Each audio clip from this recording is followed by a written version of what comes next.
Yeah. We could talk about this night and day, but we will move on because we need to talk about season 2024, Liam, and how Season weird it is. 24. It's It's bloody. so weird. It's bloody weird. So obviously, the last couple of weeks we've been doing our clumps, talking about the mid-season review, where teams are at. Today we're going to talk about where the teams are going to be going in the future.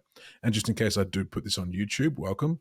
My name's Liam. That is Jesse at Dodgy Punts, YouTube, Instagram, and all the things, Spotify, Apple, and Amazon. But here's what we're going to talk about today. We're going to talk about where we think the season is going to go. Jesse, how would you feel about if I ran down the ladder now just to see where everyone is currently at? And then we'll go into maybe a bit of a chat to see what we thought at the start of the year and then how we think that's going to change out. Does that sound all right? I think this is like a splendid idea, Liam. Fabulous. Let's do it then. Okay, we'll start from the top though this time. Sydney on top by 3 games. They're on 52 points. Carlton, they're in second place on 40 points. Then you've got Essendon on 38. Collingwood on 36. Fremantle on 34. Well. Doesn't mean anything. Then you've got GWS, Geelong, and Port rounding out the 8, all on 32 points. Also on 32 in 9th spot is Melbourne. Then you've got Brisbane, who are coming up the ranks and 10th spot on 30 points. Bulldogs, Suns, and the Hawks, 11th, 12th, and 13th, all in 28 points, which is probably where that finals line kind of gets drawn. Then you got the rest of the teams. 14, you've got St Kilda on 20 points. Pardon me. Adelaide, they are on 18 points. West Coast on 12. Richmond on 8. And down the bottom, you got North Melbourne on 4.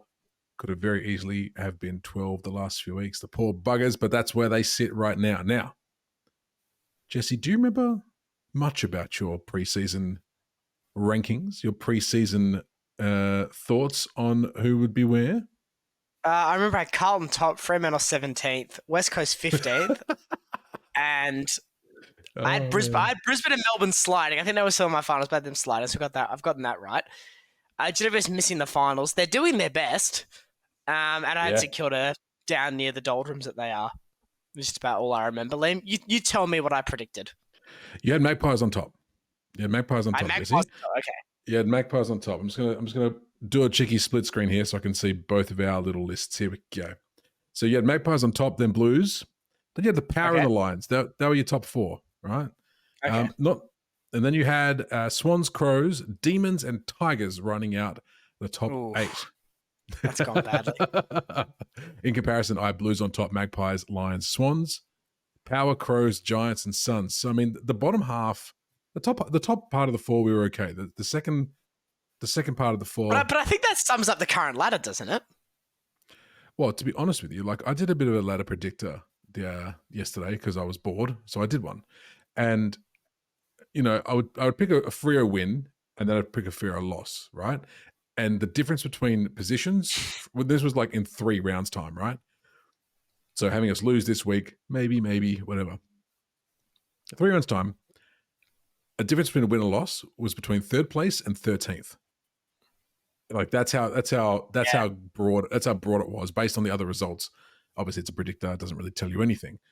But this outside the top 3, I think this season, and I have a pretty clear top 3 that I reckon it's going to be. I reckon everything from 4th to 13th is an absolute crapshoot at the moment. What do you reckon? Yeah, if you're sitting on 13th with 28 points like Hawthorn are, you can play finals this year. You're only a game outside the 8 and percentage. There's still a long way to go in this season. I think this is a fantastic sprint for those spots. But what I think is most exciting about that, Liam, is that taking out Sydney, because they are kind of in a league of their own from what we've seen so far this season, taking out Sydney, you could make arguments for a lot of those teams in 4th through to 13th beating sides like Carlton and Collingwood this season. Like I don't think that's unachievable. I don't think it's a case of you have your 3 and that's it. Finals are a different game, and there's a couple of sides in this mix who are either hard-headed enough, like a Geelong, to go and get the job done in the finals game, or just exciting and chaotic, like your Gold Coast, your Hawthorns. I'll throw Fremantle in there for argument's sake, that can just go and create something and make something happen. The benefit of a final series in this competition is you've only got to be good for 3-4 games, but only 1 per team. It's not the NBA where you have to do it over a 7-game series. It's not the Premier League. We have to do it over a 38-game season. You could be good enough for 8th and still win a premiership in this competition. Yeah, 100%. And you're right. Like, I think it sounds like you've got a very similar top three to what I've got, which is that Sydney, Carlton, Collingwood. Yeah. And Collingwood's hilarious because obviously at the start of the year they had was not very good. And, you know, a lot of their wins this year, I still kind of see them as not being that convincing, but that speaks to their kind of ilk. It speaks to how good they are as reigning premiers to get themselves back to where they are, even with a team that's kind of maybe not been their best 22 for a long time now, or even close to it. They're still kind of just getting through, getting by, and you can't help but think of them as a top 4 contender now. Yeah, or they're kind of a lock. They're like a lock, basically. I would be surprised if they started slipping again. I think they've gotten through the worst of it. Pendlebury should be back this week against Gold Coast. I think they're through the worst of that storm. Yeah, I think you're right as well. I think there's one other team who I think is also coming out of the storm quite nicely at the moment as well, and I reckon that's Brisbane. I reckon they've worked it out, man. I reckon they've worked out what was going on with them. And, you know, I said to you, like, going into the tips, we'll talk about these obviously in just the tips, which you can catch on YouTube. But I had a feeling that they were going to win this week. I had something that I thought they were kind of, you know, starting to get the ball back on track. And boy, howdy, did they. And they seem like they've got that confidence back. Do you know what I mean? So I actually reckon they'll take that 4th spot. I reckon my wow, that's a big call. Yeah, I reckon they're going to push pretty hard to the end of the year. Their run home's pretty good in terms of who they play. Confidence is up. I think they've got it well within them to basically push through the rest of the season and get up there. I think. My concern with Brisbane is just what I perceive as their over reliance on their forward line. That they don't really have a plan B if Danaher and Hipwood have an off day. That's my one caveat there. I think the way they're going, it would be no shock to see them play finals. They're going a lot better than teams that are currently above them on ladder. In fact, really, if you look at the form table, they've won 4 of their last 5. Only Hawthorn, Carlton and Sydney can match that. And then you can throw in Fremantle with a draw and Collingwood with a draw in there as well. So they have 3.5 or better out of their last 5. It's not a big club. You look above them, GWS 2 of their last 5, Geelong 1 of their last 5, Port 2 with 3 consecutive losses now on the bounce, Melbourne 2. It's not looking good for teams like Melbourne, like Port, like Geelong. They can be playing okay games, but they're just not getting the job done. And that's the thing, like, and I think it's going to be good to, like, because one thing I hate when you watch all those shows online, like all those AFL produced ones, they don't talk about every team all the time. So it'd be good to touch base on every single team in this little section we're doing, just to kind of get a bit of a heat check on how we think they're tracking. I think, Jesse, I would like to talk about the rest of your 8. So we've got So Sydney, Carlton, Collingwood. We've got those 3 there. Take me through the rest of your 8. Who do you reckon? I think Essendon play finals. I think they did their heavy lifting in the first half of the season, and while acknowledging it's a tight top 8, I think they have enough to get through into position. I don't think they'll be having a double chance this year. I think they're going to have to win that final if they want to play in the semis. But for me, I think they've done enough, and they're a good enough side. To me, Langford's form has dropped, but they've still managed to score. Nick Martin's having a career year. I'd argue Zach Merritt's having a career year. They are getting propulsion from their top end, and it seems like some of these role players are now starting to come on with the ride a little bit too. What I like about Essendon is they're not afraid to blood new players. We've seen Sardis, we've seen Nate Caddy. They're bringing in guys and giving them a crack. And it seems like they've got the ability to rotate out these players and regenerate what they want to be their best 22, 23. So I think Essendon play finals. I'm not willing to give up on Geelong just yet. Something tells me they'll just be there. They'll be in and around. I know they're probably going the worst in the competition outside of the bottom 4 at the moment. I completely acknowledge that. But for me, I can't shake how good they are when they're going. So I'm going to say Geelong will play finals. Brisbane will play finals for me. So I've got one more spot open in my top 8. So I'm down to 7. Okay. 1. No, 2. I think I got 2. 2. Okay, I've got 2. Yeah. I'm going to chuck in Fremantle with the caveat that I still don't think they're going to be a threat in finals mentally this season. I still think they were relatively flat on Sunday. To me, I don't think they played as a side. To me, it was really up and going. So just some reservations over them, and I will say the Western Bulldogs too, because they've slowly gotten their season back on track. It's taken them a while. They've been in, they've been out. I still don't think they played particularly great defensive football, but when they're scoring, and they've got players that need to come back in. They've got quality within their side. So I'm going to say Sydney, Carlton, Collingwood, in no particular order, by the way. Sydney, Carlton, Collingwood, Essendon, Fremantle, Geelong, Brisbane Dogs. Basically, yeah, outside of that top three. And even Collingwood, to be honest with you, their spots are all up for grabs at the moment, I reckon. It's pretty tight. So, I mean, there's only one difference I have to you, actually. Brisbane, I think, like I said, I think their belief is coming up. So I think they're going to be looking good. Nice run home. Essendon have a bit of a test, but there are a lot of gettable games in there. And like you said, they've done enough already to keep them up there. The Fremantle I have in there as well. And I also have the Western Bulldogs. Geelong I don't have. I get it. Yeah, and I know what you mean, though, about Geelong, because, the fact that I've said this now means that they're going to probably still end up minor premier somehow. Who knows? Win 7. Lose most of your next 7. Win 7 again. See how they go. At Bulldogs, yeah, I think I've had a look at the runs home. I had a quick look at them, and they can't all have favourable runs home, but theirs looks pretty good. No. Like Freo's actually looks like 50-50 in a lot of the times, but when Freo are on, man, they're on, and it's just that consistency. That's what's going to get us this year. It's that consistency, and if we can string even literally just a modicum of consistency together, then yeah, I think we'll challenge. GWS. They also have a nice run home. I've said that about 5 times now, but they do. And I think all they really need to do is tap into what they did earlier on this season.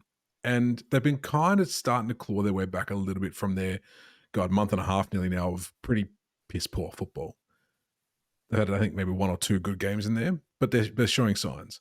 I reckon they're just that one little game off, that one little confidence booster, and they're going to start putting a lot of those games away as well. So I've got GWS in the 8 instead of Geelong. Again, fair. Who knows? I think GWS are my de facto 9th, so I can definitely appreciate that and understand that.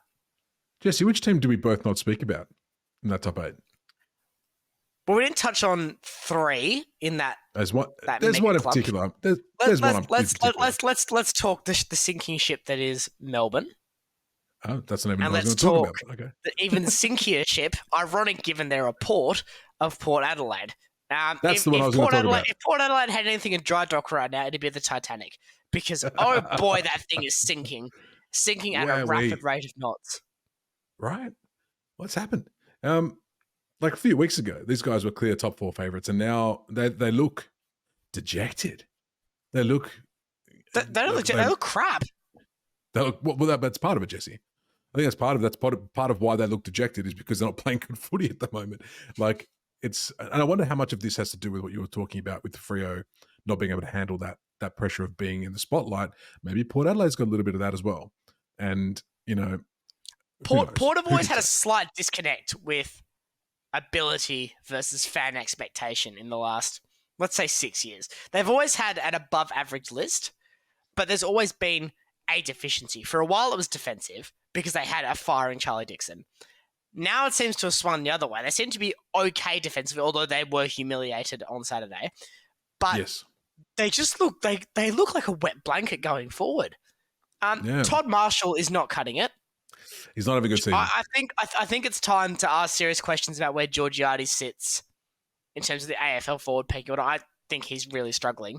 They don't have much. They don't have anything to offer to me going forward into that attacking 50. Like, even outside of that, where are their goals coming from at the fall of the ball? Like, Robbie Gray's not there anymore. That's a huge loss for them. Mm-hmm. They don't have Orazio, even though he never really got going there. But, you don't have those danger players. Finlayson's in and out of the team. Port are struggling to hit the scoreboard. Willie's okay when he's going, but I feel like I haven't seen him for a few weeks. But Willie Rioli's usually okay. He's good for a goal a game. Yeah, 1 or 2. But that's a good point. And they've got such a big-bodied forward line as well. Like one of those ones that you think that even if you set it up on the head, either Marshall or Georgiades or they said Tex, not him, the other guy, Dixon. Honestly, they could be brothers. I've got no idea. But you can sit up on their heads and they should be able to grab them up because they're just massive. They're massive dudes. But yeah, this is not clicking for him. This is not clicking for him, these last little bits. So, I mean, we spoke about him last week, but has Port Adelaide had Kenough? I think the fans have. There was visceral booing in that Brisbane game. Yeah, which is not the first time the Port Adelaide fans have done that to old Ken. And Hinkley's a survivor, but if they don't make finals, I don't think he coaches there next year. I think I still think there's 2 vacant positions in Adelaide at the start of season 2025, or at least coming out of October, November. We'll definitely get to Adelaide in just a smidge because they're in the definitely gones for the year, unfortunately. Yep. Hawks. Obviously they've had a pretty rad run. We've both enjoyed the ride. Fun. Hawthorn, fun. Win. Fun. Hawthorn, win. Mabio, chop. They've been fun, man. It's been great to watch. Thank you for doing that. That was great. It makes me happy every time we do that as well. Oh, it's fun. Just like watching Hawthorn, it makes me happy. Ginnivan's loving life. You know, even random players make me smile. Yeah. It's just a fun team to watch. It's a fun team to watch. I'm hoping that they haven't hit a bit of a momentum snag out of the bye. So let's hope they haven't done that because let's be real. If it hasn't, they've got some pretty tough games coming up at the end of the year. But if they can keep this momentum going, they've already shown they can take it up to some of the best in the competition already. Mm-hmm. There's absolutely nothing to say that these guys cannot make it into the finals. I think their early season form has kind of hamstrung that a little bit. And I think the rest of the season is kind of 50-50 for them in terms of wins, losses, as fun as they are to watch. And 50-50 wouldn't be enough to get them to the dance. But we have to talk about them in this club, back to clubs, because they're there. They're part of the conversation. And if they keep that up, then hey, sky's the limit. Yeah, I think they'll pass a couple of teams. I think they'll finish about 10th, 11th. I could see them getting past Melbourne, Port. Yeah. You know, there's worlds where they get past teams like University and Geelong that we spoke about in the context of finals appearances, but it may just not be enough. Because it does seem like it's going to be a somewhat high tide this year to get the points you need when you're having to play teams around you constantly, because the way this season is, you know, there's no real difference from 2nd through 13 in terms of extreme differences in difficulty to me. I think, you know, you're probably going to get a harder game out of Carlton than Hawthorn, but it's not going to be a demonstrably harder game like it would be in other seasons. Yeah. No, true. True. I would like to see Hawthorn in the finals, though. Do you know why? Because I reckon if they made it to the finals, they'd just be like, stuff it, balls to the wall, let's do it. Yeah. Let's just keep doing it. And it would be fun to see. Even if it was just for one game, it would be fun. All right. Let's move on. Gold Coast. We'll talk about Gold Coast and we'll come to Melbourne last because I think there's probably a bit to say about Melbourne. Gold Coast, I mean, look, they've got 4 games left. The people first per stadium. 5 games away. So that gets them to what? That gets them to what? 42? 40, gets them to 42. 44.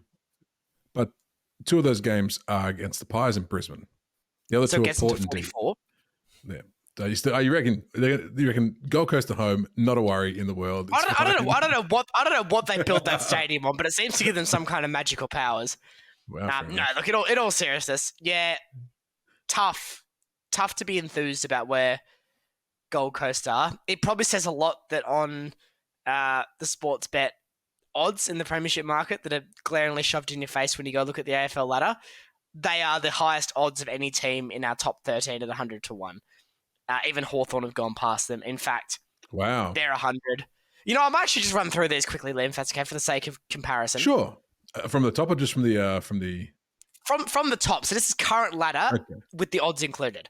So Sydney $3 favourite, Carlton $4.50, Essendon 26, Collingwood 6, Fremantle 26, GWS 12. Collingwood 6. Yep. Collingwood $6. $6. Interesting. Okay. The numbers were going up and it went down again. I was like, wait, what happened just then? What happened? Sorry, continue. Well, we'll get to that. GWS 12, Geelong 21, Port Adelaide 41, Melbourne 41, Brisbane 9, Western Bulldogs 21, Gold Coast 100-1, Hawthorn 67. Yeah, no, Brisbane 9. Yeah, well, I'll wait for the Dimitri pause. You know, it was. I mean, that backs my theory that they're going to finish in the top 4. There you go. Sportsbet have confirmed Brisbane top 4 this year. Yeah. I mean, yeah. I think Gold Coast started off this year quite well. I think it's just that they're away from home hoodoo, which was on full display on Sunday. They were bad, weren't they? That was so bad. So bad. Like we talk about Frere's consistency. Man, Gold Coast can't. Well, I mean, they are consistent in the sense that they're not very good away from home quite consistently. You know what you're getting. You know what you're getting. But you know what I mean, though? Like, we get frustrated as Freo fans, but I mean, and we'll talk about this when the games come along anyway. Freo are not orphans in that regard. There are a lot of teams this year who have had horrible games, like really bad games and bad stints, and are confusing. We make fun of Freo quite a lot. We kind of say how inconsistent they are, and you don't know which Freo team's going to turn up. You can say that about half the competition this year. Let's be real. Can I just make a quick point on Gold Coast before we move on? You can. I'm going to have a swig while you have it make a point. So, rewind back to a couple of weeks ago at Marvel in a game that I would like to actually redact from the official record of games that happened. There's been a few of those. If that whistle doesn't blow on Mac Andrew for being in the general vicinity of Max King, and Gold Coast do win that game, including their percentage, Gold Coast currently sit in 7th spot. Crazy. And we're talking about them in 12th and being massively on the slide. Well, that is how close this season is and how much one decision can change the course of a season this year. I don't think it's. I don't want to say we're talking about Gold Coast like on a massive slide because they've been. I think they are. Well, I mean, the rest of this season they probably will be. I mean, that's what we're talking about right now. We're talking about rest of season. Fair. I think they're going to find it very hard to win. Look, if they're not going to win away from home, I reckon they've got 2 more wins in them for the rest of this year, and that's it. So we'll see how that goes. So you get teams like Hawthorn going past. So I think Gold Coast are probably the team I fear for the most, and you're most likely 13th place finish from that group. I don't think St Kilda or Adelaide will get past them, but I also can't really see them holding out Hawthorn on equal points, Dogs on equal points, getting past Brisbane, getting past even a Melbourne, who we'll talk about now. But, you know, I'm as uninspired by Melbourne as I am, and I am very uninspired by Melbourne. I don't think Gold Coast have the petrol in the tank to go and get past them in the ladder. Yeah, agree. Well, let's talk about them. Let's talk about the Ds. Something definitely feels awry at Camp D. Melbourne from the top. Clayton Oliver's traumatic off-season, difficult off-season. Joel Smith arrested for drug trafficking. And then the episode with Christian Petrarca. I don't want to call it a misdiagnosis, but definitely concerns about his treatment, both from the player himself and from his family, and I think the wider AFL fan base as well. Yep. So wherever Melbourne have gone, there has been problems here. They've sorely missed Jake Lever. They've sorely missed having reliable forward targets. Van Rooyen and Fritsch have not had good years.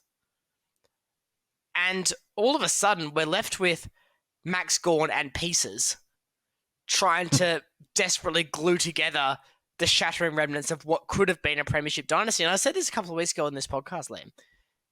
Melbourne had such a good opportunity in this era of football. Look at the grand finalists in recent years. You know, Geelong pummeled Sydney in 22.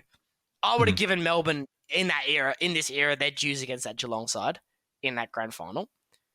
There was obviously Collingwood, Brisbane last year, a great game, but I don't think Melbourne would have been out of place in that. And you get to this year as well, where it's been Sydney as a clear standard and almost screaming for anyone to put their hand up as the clear right-hand team. So I just get the sense this is such a missed opportunity this year for Melbourne. It's such a waste of what this team is. And we talk about coaches under pressure. Yeah. I wouldn't be redrawing my mortgage if I was Simon Goodwin right now. There's a lot of mortgages not being drawn at the moment. Hey, Jesse, not in Adelaide, not in Melbourne. Just keep them on ice. Yeah, it's a team with talent, but they seem to be lacking a bit of mentality at the moment. They seem to be lacking that kind of. Yeah, there's something amiss. There's something amiss. Probably just like Jai's kicking, there is something amiss at Melbourne. Oh, God. Let's go. He's going very badly.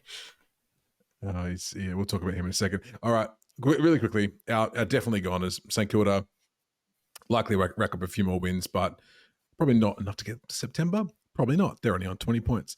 No. Anything else to say about St Kilda, Jesse? Your favourite team? Can they stop putting them in primetime slots? It actually devalues my enjoyment of the game. Like, look at their points for. Points for 1,023. That is better than the three bottom sides, and by that barely. They're just not fun to watch. And if you're going to be boring, that's fine. Fremantle are boring and they're in fifth. But that's the difference. Fremantle have won 8 games of football this season while being mostly boring. St Kilda have won 5 and have delivered, in tandem with Fremantle, admittedly, some of the most soul-crushing games of football I've ever seen in season 2024. That Gold Coast game especially was an absolute nightmare to sit through on a Saturday night primetime. So St Kilda, for me, I don't know where they sit. Their contract cliff, which you talked about before, is a big question. And now there's talks about Rowan Marshall wanting out too. Ooh, if that does happen, and if Marshall does want to exit, you have to detonate. Because he's your most 100%. saleable asset. So if Marshall wants to go, I say let him go and then just detonate and start again. Tyson Stengel's been linked with St Kilda. That would actually be quite a good pickup for them. They have the cap space to do it. My question is, though, is St Kilda a better place for Tyson than Geelong? Are Geelong necessarily sliding? I know they're woefully out of form, but look over the next 3 to 5 years. Can you see St Kilda being demonstrably better than Geelong in that time? No. And this is the thing about Geelong. We say this all the time. They had in their dynasty years, they had one sliding year and then they'll straight back up the top. Say, for example, they missed finals this year. That's probably their slide. And then next year, straight back up they go. So, well, they missed finals last year too off the back of their premiership. Oh, they did too. That was last year. My God. All these years are rolling into one, Jesse. Oh, my God. But you're right. You're right. It was last year. 2 sliding years, and then they'll be back up, which is fine. I mean, if you had 2 sliding years as any fan base, I think you should be pretty happy. Yeah. Most teams go through a slide of 5 or 6, if not more, 30. All right, let's move on to Adelaide. Disappointing year. That's not much more to say about that. 3-11 is a woeful record. Sorry, 4-9 is a woeful record with the draw in there as well. So it's a woeful record. For a team that had that much quality coming in and that much buzz around them, they have been, and it's easy to point at the ladder and say, lowest team with expectations, biggest disappointment of the year, but they genuinely are for me. This feels like such a missed opportunity for Adelaide. We both had them 6th in our preseason predictions. Because they might finish 16th. They might finish 16th. Oh, man. It's, Old mate Nix. What do you reckon? Gone. One more year? Gone? Just gone? Fair enough. You couldn't stick with him, could you? Not off this season. It's been dreadful. How long's he been there for? 21? I want to say. So 3 years.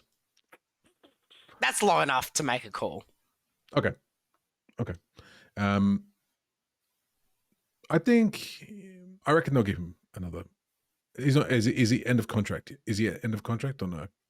I don't think so. I think he's good. I think he's got another year. They may let him see it out. But honestly, if I'm Adelaide, where I have some level of attractiveness as an Adelaide side, because South Australia is a good footy producing state. There's an interest to go there. You're going to get good crowds. You can retain players that you draft, and you can also bring back to South Australia. So there's a level of attractiveness to South Australia. For a club that has had only 2 premierships, Adelaide's historical record is very good. They've been within contention for, I'd say, over half of their history. They've been a very good side throughout the late 90s, throughout the early to mid-2000s, and then again in kind of 2014 through 2017. They've been there and abouts in terms of preliminary finals and more for a lot of that time. So I don't think it's worth the wait, Fadlan. I think you make the call this season. I think you make a decision. Sounds like Tex is on his way out as well. All right, let's move on to West Coast. Showing promise. Yeah. But get the kids in, blood them for next year. That's all you can really do now. Just get them in and just get them playing. Because they're showing some really, really good signs. I think Adam Simpson's done quite well with what he's had to work with. Probably this year, not so much last year, but that's a slow burn. They're in a slow burn. They're not the 2-year one like Geelong. They're the 5 or 6 year one. Yeah. Potentially with a rocket, if they get if they keep most of their players, if they keep Harley, which is a big if, they could build something really nice at West Coast, but not much more to say about them this year, is there, Jesse? No, it feels like they've won more than 3 games. Well, yeah, I see what you mean. But they haven't. Good observation. Thank you. Hold on. Yeah, I can see what you mean, but also like they have patches where they're really good in games, and they have patches where they're woeful in that same game. So, Celebi. Richmond, bad injury-riddled season. Yeah, just gas leak here for Richmond. Just one to put in the bin and never think about again. Correct. And then North, I mean, they've had a good little month, haven't they? God, just being a North Melbourne supporter and seeing them come so close twice in a row, when in games they should never have been big close in. Yeah, some might say, and then to let it go is a bit of a sad thing. But at least there are signs. There's a heartbeat. There's something going on in there. So look forward to that next year. But that's going to wrap up the mid-season. No, what is it? We'll call it mid-season.